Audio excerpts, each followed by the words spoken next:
साथियों नमस्कार, मैं लकेश बुमरिया। साथियों आज को मैं दिल दहला देने वाली मेरे जीवन की घटना सुनाऊंगा। सभी ध्यान से सुनिए साथियों। मेरा दोस्त था एक, नाम था हरीश कुमार। तो हमारे गांव कोदरमाल से ही था। रिश्ते में मेरा मामा भी लगता है।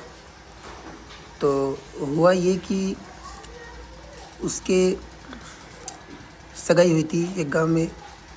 तो साथियों उनकी पत्नी से उनका थोड़ा झगड़ा हो गया था। तो उनकी वाइफ नाराज़ होकर उनके माँ बाप के वहाँ चली गई थी, मम्मी पापा के वहाँ चली गई थी।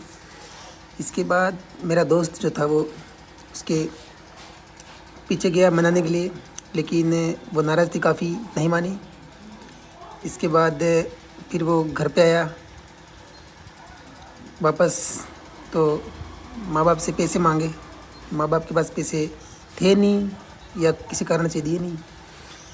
फिर होली का दिन था, कोटड़ा होली पर दोनों पति पत्नी मिलते हैं, बातें करते हैं। फिर मेरा दोस्त बोलता है उसकी वाइफ को, चल अपने घर जाते हैं। लेकिन उसने मना कर दिया। उसकी वाइफ ने बोला कि मैं होली मेरे माँ बाप के भी मनाऊंगी। तो सॉरी, हुआ ये कि फिर इसके बाद उसने बोला चल तो मैं आपको जुड़ा छोड़ देता हूँ। वो जुड़ा साइड तरफ की थी, तो उसने बोला कि मैं छोड़ देता हूँ तुझे बाइक पे बिठाई। और बाइक पे बिठा के हरीश ने बाइक को उसके घर यानी मांडवा की तरफ वाले रोड पर लेके चलता है। तो उसकी वाइफ जो होती है वो चिल्लाती है, मैं नहीं आऊँगी नहीं आऊँगी करके चलती बाइक से गिर जाती है। गिरने की वजह से उसको थोड़ी माथे पे चोट आती है, हाथ पैरों पे चोट आती है। जो प्राथमिक उपचार की उसको ज़रूरत थी, पर हरीश के पास उस रुपये थे नहीं। फिर हरीश उसकी वाइफ को वहीं गाड़ी तक छोड़ देता है और इसके बाद अपने घर मांडवा की तरफ आ जाता है। घर पे आने के बाद मम्मी पापा के पास पैसे मांगता है कि मेरी वाइफ बीमार है, पैसे दो थोड़े से। तो उसके मम्मी पापा मतलब ध्यान नहीं देते हैं, हल्के में लेते हैं, इतना काफ़ी ध्यान देते नहीं है। फिर होता है कि उसको गुस्सा आ जाता है, क्योंकि इकलौता लड़का था, इकलौता वारिस था वो, मतलब एक ही लड़का था और उसका कोई एक लड़का नहीं था। एक सिस्टर थी उसकी जिसकी शादी हो गई थी। साथियों होता ये है कि इसके बाद हरीश को बहुत गुस्सा आता है माँ बाप पे और वाइफ पे, सब पे, क्योंकि पैसे थे नहीं और उसकी वाइफ नाराज़ हो गई थी।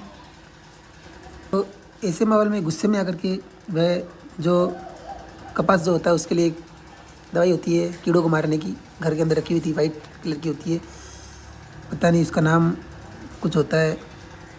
वो उसने जल्दी से निकल के गुस्से में पी ली, 2-3 घूंट मार दिए। फिर तेज़ी से उसकी खुद की बाइक से बहुत स्पीड से उसके वाइफ के गांव की तरफ गया और वहाँ पे जब तक वहाँ पे गया, उसका वाइफ का जो गांव है वहाँ जुड़ा कम से कम वहाँ से 15-20 किलोमीटर दूर है। तो उसको आधा घंटा कम से कम टाइम लगा। तो तब तक दवाई उसके शरीर में असर कर चुकी थी और वह वहाँ उसके वाइफ के वहाँ पे जाके ज़ोर ज़ोर से चिल्लाने लगा कि तो चल घर पे करके डांटने लगा। तो उसके सास ससुर जो थे उनको ऐसा लगा कि शायद होली के टाइम चल रहा है तो शायद जमाई शराब पी के आया है, जबकि वह पॉइजन के कारण ऐसा कर रहा था। तो 1 घंटे तक वहाँ चिल्लाता रहा, तड़पता रहा, लेकिन उन्होंने ध्यान नहीं दिया। उन्होंने सोचा कि शराब पी के आया हुआ, उसने खुद बताया नहीं कि मैंने पॉइजन पिया है। फिर काफ़ी टाइम बाद, जब 1-1.5 घंटे बाद जब वह धरती पे गिर जाता है, उसके मुंह से झाग निकलने लगते हैं। तो बच्चे देखते हैं कि उसके जीजू के मुँह से झाग निकल रहे हैं। तब दौड़ के घर वालों को बोलते हैं कि उसके मुंह से बहुत झाग निकल रहे हैं। तब घर वालों को आइडिया आता है उसके सास ससुर को कि इसे दवाई नहीं पी ली। तो फिर गाड़ी बुलाते हैं, आधा घंटा हो जाता है, करते करते वहीं पर टाइम ज़्यादा हो जाता है। फिर होता है कि गाड़ी आने में काफ़ी देर होती है और आदमी को गाड़ी में डाल करके जब ले जाते हैं तो बीच रास्ते में, हॉस्पिटल पहुंचने से पहले बीच रास्ते में उसकी मौत हो जाती है, क्योंकि दवाई उसने काफ़ी ज़्यादा पी ली थी, खतरनाक वाली थी और हॉस्पिटल पहुंचने में काफ़ी वक्त लग गया था लोग समझने में कि पॉइजन पिए।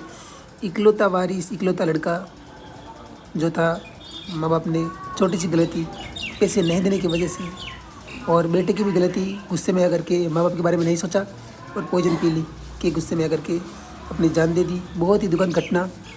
और जब हमको सूचना का पता चला, बहुत ही दर्दनाक दर्द हुआ।